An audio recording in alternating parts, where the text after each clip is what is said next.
د حزب اسلامي مشر ګلبدین حکمتیار پرون د پکتیا ولایت په ګردې څیړۍ ولسوالۍ کې د خلیل الرحمن حقاني د فاتحې په مراسمو کې ګډون کړی و. سلام، وخت مو بخیر. پام وکړئ د نن ورځې تازه او مهم خبر ته. د اسلامي حزب مشر ګلبدین حکمتیار پرون د پکتیا ولایت په ګردې څیړۍ ولسوالۍ کې د خلیل الرحمن حقاني د فاتحې په مراسمو کې ګډون کړی و.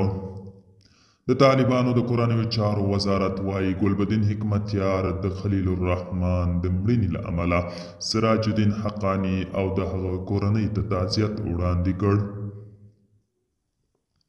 د طالبانو د کډوالو چارو وزیر خلیل الرحمن حقاني 3 ورځې وړاندې د وزارت دننه یو ځانمرګي برید کې ووژل شو.